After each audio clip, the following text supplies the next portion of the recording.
মহাপ্রভু তিনি জগৎকে শিক্ষা দেওয়ার জন্য তিনি নিজে আচরণ করেছিলেন। তিনি ভগবান, তিনি স্বয়ং শ্রীকৃষ্ণ রাধাকৃষ্ণের মিলিত তনু গৌরাঙ্গ রূপে আবির্ভূত হয়েছিলেন। এবং আরও আমরা জানতে পারি যেই গৌর সেই কৃষ্ণ সেই জগন্নাথ। তাই ভগবান তিনি এই জগতে ভক্তরূপে আবির্ভূত হয়ে জগৎকে শিক্ষা দিয়েছিলেন যে এই জড়জগতের সমস্ত কিছু দুঃখ দুর্দশা থাকবে, তা সত্ত্বেও যদি কেউ আচরণ করে সেই আচরণের মধ্য থেকে তাদের চরিত্র পরিবর্তন হবে। তাই চরিত্রের পরিবর্তনের মূল হচ্ছে কি, যে অনুশীলন করা। যদি আমরা অনুশীলন যদি না করি তাহলে আমাদের জীবনে সাধন ভজন শাস্ত্র অধ্যয়ন সবই হবে বৃথা।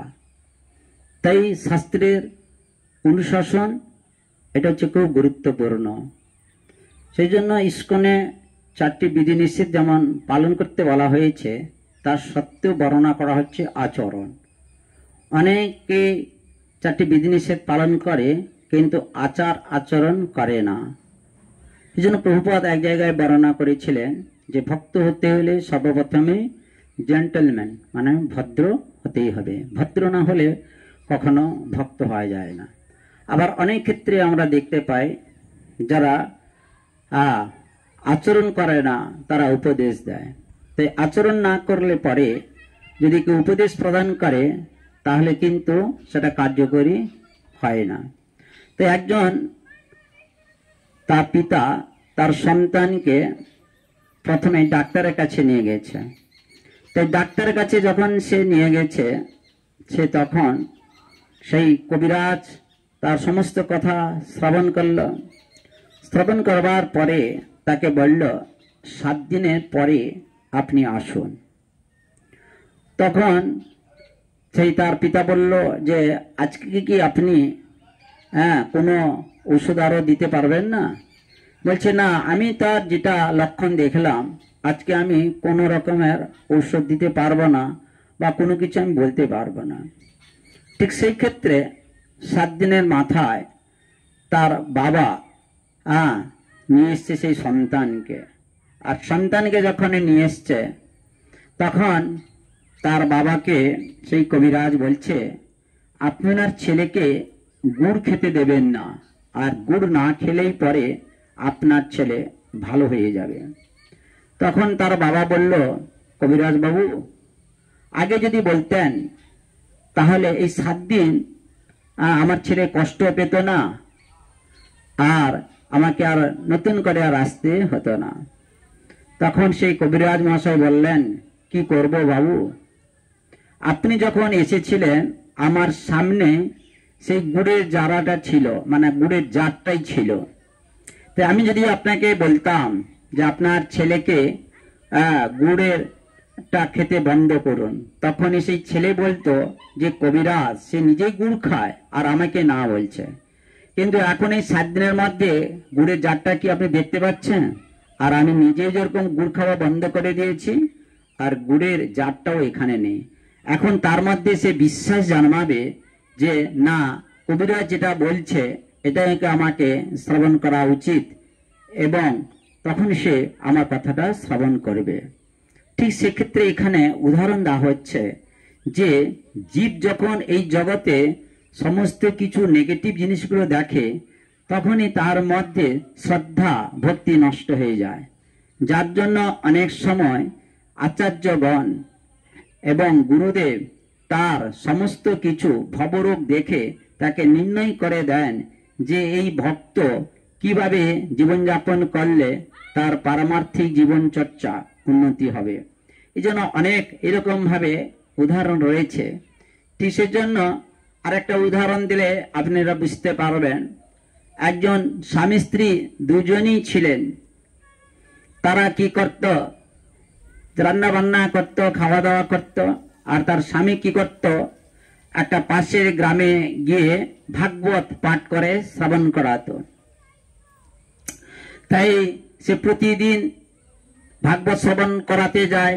একদিন সেই ব্রাহ্মণের ইচ্ছা হলো, তার স্ত্রীকে বলল, আমি যে মাছটা এনেছি খুব উপাদেয় খাদ্যবস্তু, তুমি খুব রান্না বান্না করে খুব টেস্টি করে রাখবে, আমি যথা সময়ে এসে সেটাকে গ্রহণ করব।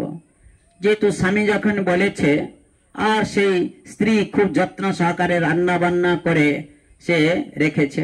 আর তার স্বামীও সেখানে ভাগবত ক্লাস দিচ্ছে, কিন্তু তার মনটা পড়ে রয়েছে স্ত্রীর কাছে, রান্নার কাছে, যে আমি গেলে মাছটা খুব উপাদেয় খাদ্যবস্তু গ্রহণ করব। এইভাবে সে চিন্তা করছে, ভাগবত পাঠ করছে। তারপরে তার স্ত্রী তার আসতে দেরি হতে দেখে সে পাশের গ্রামে সে গেছে। আর যাওয়ার পরে সে দেখে তার স্বামী ভাগবত ক্লাস করছে। তাতে সে সরাসরি না গিয়ে সে একটা কোণে গিয়ে সে শ্রবণ করছে। আর তার স্বামী তখন সুন্দরভাবে বলছে যে, দেখো, মনুষ্য জন্ম যদি সার্থক করে যদি তুলতে হয়, ভগবানের যদি কৃপালাভ যদি আপনাদের করতে হয়, তাহলে কিন্তু আপনাদের এইভাবে জীবনযাপন করতে হবে। আর তখন উৎসাহিত ভক্তগণ তখন বলছে, কিভাবে করতে হবে প্রভু, আমরা তো জানি না, আপনারা যদি বলেন। তখন সে আরো খুব উচ্চস্তরে বলতে থাকলো ভগবানের কথা। তারপরে বলল, ভগবত ভক্তি যদি লাভ করতে হয়, তাহলে আপনাদের 4টি বিধি নিষেধ পালন করতে হবে। অবৈধ স্ত্রী সঙ্গ, আমিষ আহার, দ্রব্য, মাদক দ্রব্য সমস্ত কিছু বর্জন করতে হবে এবং ভগবানের প্রেমময়ী সেবায় যুক্ত থাকতে হবে। এইরকম কথা তার স্ত্রী শুনল। স্ত্রী শুনবার পরে মনে মনে ভাবলো যে, আমার স্বামী এখানে বলছে যে তাস, জুয়া, লটারি, অবৈধ স্ত্রী সঙ্গ, আমিষ আহার, দ্রুতক্রিয়া, মাদক দ্রব্য সবকিছু বর্জন করতে বলছে, আর কিনা আমার বাড়িতে তো এগুলো সবই হয়ে থাকে। তখনই তার মনে একটা সংশয় এলো। সংশয় আসার পরে সে ঘরে এসছে। ঘরে আসার পরে সমস্ত কিছু যে রান্না বান্না করেছিল সমস্ত কিছু পুকুরে ফেলে দিয়ে নতুন করে সে রান্না বান্না শুরু করেছে। খার বিছানা সব কিছু ভেঙে তৎনত করে দিয়েছে। এরপরে সে ভাগবত ক্লাস করবার পরে তার স্বামী মনে মনে ভেবেছে সুস্বাদু খাদ্যবস্তু গ্রহণ করে ইন্দ্রতৃপ্তি করবে। আর স্ত্রীকে ডাকছে। স্ত্রী তখন উনানে বসে ফুঁ দিচ্ছে। তখন কি বলছে, ব্রাহ্মণ রেগে গেছে, কি তোমাকে এতক্ষণ ধরে তোমাকে বলে গেছিলাম রান্না বান্না করে রেডি করে থাকবে, আর তুমি এতক্ষণ রান্না বান্না করনি, কি ব্যাপার? তখনই তার স্ত্রী বলে, দেখো, তোমার নির্দেশ কিন্তু প্রথমেই আমি পালন করেছি, প্রথমেই রান্না বান্না করে সবকিছু করেছিলাম, কিন্তু তোমার দেরি আসতে দেখে আমি সেই ভাগবত শ্রবণে গেছিলাম।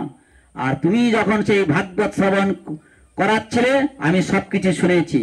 আর সেইখানে শ্রবণ করাবার পরে আমার বিবেককে খুব দংশন হলো যে আমার স্বামী যদি বাইরে এইসব কথা বলে তাহলে ঘরে সেগুলো করছে না কেন। তখনই আমি সেগুলোকে সমস্ত কিছু পুকুরে ফেলে এখন আমি রান্না চাপিয়েছি, আবার নতুন করে নিরামিষ রান্না বসিয়েছে। তখন তার স্বামী বলছে, তুমি বাইরের জিনিস কেন ঘরে ঢুকালে? আমি তো বাইরে বলেছিলাম, কিন্তু তুমি সেই কথাটা, সেই উপদেশটা তুমি ঘরে এনে আমাদের স্বামী স্ত্রীর মধ্যে কেন তুমি কলহ করলে? এখান থেকে দৃষ্টান্ত দেওয়া হচ্ছে, সাধুগণ বর্ণনা করেছেন যে যে আচরণ যদি কেউ না করে তাহলে সে কখনো প্রচারের যোগ্য লাভ হতে পারে না। এর জন্য তার স্বামী কি করছিল, ঘরে সমস্ত রকমের অবৈধ খাদ্যবস্তু গ্রহণ করত আর অন্যের কাছে গিয়ে ভাগবত শ্রবণ করে অর্থ উপার্জন করত। সেই জন্য যারা অবৈষ্ণব, যারা অব্রাহ্মণ, তাদের শ্রীমুখ থেকে হরিকথা বা ভাগবত শ্রবণ করতে নিষেধ করা হয়েছে। ঠিক সেই জন্য আপনারা সকল ভক্ত মানুষ ভক্ত সঙ্গ থেকে ভগবানের যারা পরম বৈষ্ণব এবং শুদ্ধ স্তরে যেসব ব্রাহ্মণ রয়েছেন তাদের শ্রীমুখ থেকে গীতা ভাগবত শ্রবণ করে মনুষ্য জন্মকে সার্থক করে তুলবেন।